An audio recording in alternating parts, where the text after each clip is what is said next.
خطے میں امن کے قیام اور ایران جنگ رکوانے کے لیے پاکستان کی کوششیں تیز۔ وزیر اعظم شہباز شریف اور ایرانی صدر مسعود پزشکیان کے درمیان ٹیلی فونک رابطہ۔ خطے میں جاری کشیدگی اور امن کی کوششوں پر تبادلہ خیال۔ دونوں رہنماؤں کی گفتگو 1 گھنٹے سے زائد تک جاری رہی۔ وزیر اعظم کی ایران میں اسرائیلی حملوں کی شدید مذمت۔ مشکل حالات میں ایرانی عوام سے پاکستان کی مکمل یکجہتی اور حمایت کا اظہار۔ ایرانی صدر کو نائب وزیر اعظم اسحاق ڈار اور فیلڈ مارشل کے امریکہ اور برادر اسلامی ممالک کے ساتھ سفارتی رابطوں سے آگاہ کیا۔ وزیر اعظم نے کہا، سفارتی رابطوں کا مقصد امن مذاکرات کے لیے سازگار ماحول پیدا کرنا ہے۔ امید ہے اجتماعی کوششوں سے کشیدگی کے خاتمے کی کوئی مؤثر راہ نکلے گی۔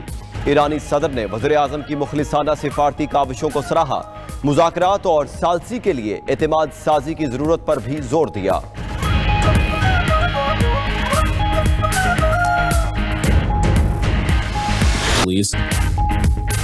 امریکہ جلد ایران جنگ سے نکل جائے گا۔ امریکی نائب صدر جے ڈی وینس کا بیان سامنے آ گیا۔ بولے، امریکہ اپنے زیادہ تر فوجی اہداف حاصل کر چکا۔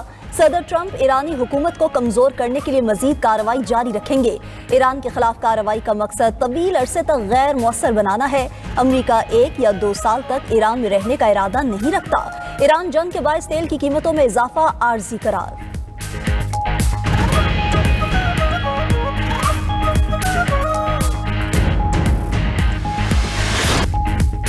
ایک طرف سفارتکاری، دوسری طرف جنگ جاری۔ ایرانی پاسداران انقلاب کا آپریشن بادہ صادق کی 85ویں لہر کا آغاز۔ اسرائیل اور امریکی اڈوں پر ایرانی میزائلز اور ڈرونز کی برسات۔ مقبوضہ علاقے میں اسرائیلی صنعتوں کو نشانہ بنایا۔ تل ابیب میں 1 اسرائیلی ہلاک اور 3 زخمی۔ دبئی میں 2 مقامات پر امریکی افواج پر حملے، بھاری نقصان پہنچانے کا دعویٰ۔ پاسداران انقلاب کا کہنا ہے کہ دبئی میں جن 2 مقامات کو نشانہ بنایا، وہاں 500 سے زائد امریکی فوجی چھپے ہوئے تھے۔ امریکی فوج اپنے اڈے چھوڑ کر چھپنے پر مجبور ہو چکی۔ خطے کو امریکی فوجیوں کا قبرستان بنا دیں گے۔ دبئی میں یوکرین کا اینٹی ڈرون سسٹم گودام تباہ کرنے کا بھی دعویٰ۔ ابوظہبی میں بیلسٹک میزائلز کا ملبہ گرنے سے 5 بھارتی شہری زخمی۔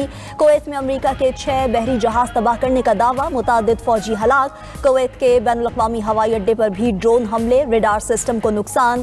کویت کے سول ایویشن حکام کی تصدیق۔ سعودی عرب میں ایئر بیس پر حملے میں 15 امریکی فوجی زخمی، کئی ری فیولنگ طیاروں کو نقصان۔ سعودی وزارت دفاع کا 2 ڈرون مار گرانے کا دعویٰ۔ عمان کی سلالہ بندرگاہ پر ڈرون حملے، 48 گھنٹوں کے لیے آپریشنز معطل، پورٹ کو خالی کرا لیا گیا۔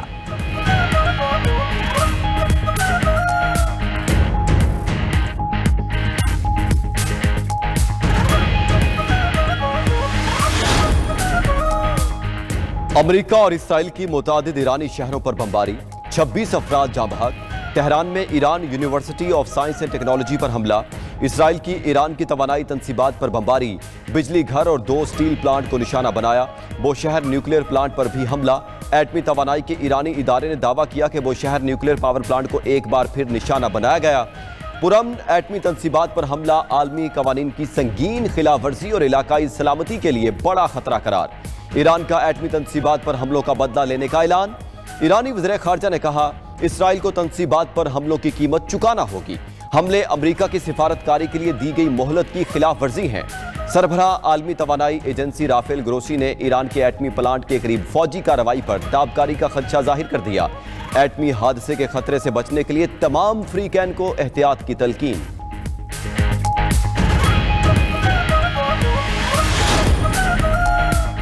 یمن بھی مشرق وسطی جنگ میں باقاعدہ طور پر شامل۔ اسرائیل پر حملے شروع کر دیے۔ غیر ملکی میڈیا کے مطابق حوثی باغیوں نے اسرائیل کے جنوبی علاقوں پر متعدد بیلسٹک میزائل داغ دیے۔ ہدف مقبوضہ مغربی کنارے میں اسرائیلی فوجی تنصیبات تھیں۔ حوثی ترجمان کے مطابق حملہ لبنان، ایران، عراق اور فلسطین میں شہری انبار، بنیادی ڈھانچے کو نشانہ بنانے کے رد عمل میں کیا۔ اہداف حاصل کرنے تک کارروائیاں جاری رہیں گی۔ یمنی حملے کے بعد مشرق وسطی کی جنگ خطرناک صورتحال میں داخل۔ دفاعی ماہرین نے حوثی حملوں کو ایران جنگ میں بڑی اور سنگین پیش رفت قرار دے دیا۔